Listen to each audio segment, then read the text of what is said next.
मूर्तिजापूर तालुक्यातील प्रत्येक गावखेड्यात मोठ्या शहरातून लोक दाखल होत आहे।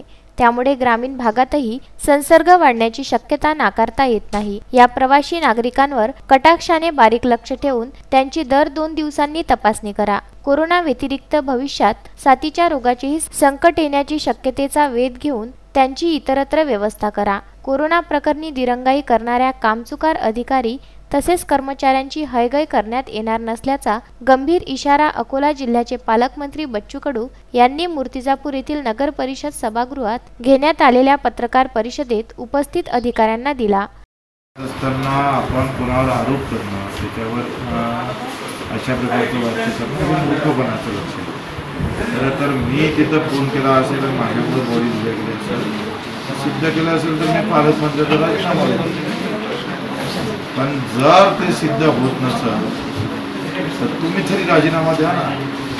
मग असा वाच्यता करू नये कारण आता आपण संकटात इथं पक्ष जात आपला मूर्तिजापूर तालुका कसा वाचेल, लोकांना राहत कशी भेटावं, त्यांना सुविधा कशी द्यायची याकडे आपण लक्ष द्या। दुसरी गोष्ट जाहीर नाही करताय मूर्तिजापूर शहरातील एक कोरोना बाधित व्यक्तीचा 13 मे रोजी मृत्यू झाल्याने संपूर्ण तालुका भयग्रस्त झाला आहे। दिनांक 21 मे रोजी उशिरा रात्री मृतकाच्या नातलगातील ग्राम हिरपूर येथील व्यक्ती कोरोना पॉझिटिव्ह असल्याचा अहवाल प्राप्त झाला आहे। त्या रुग्णाला रुग्णवाहिकेद्वारा जिल्ह्याच्या कोविड सेंटरला उपचारासाठी रवाना करण्यात आले आहे।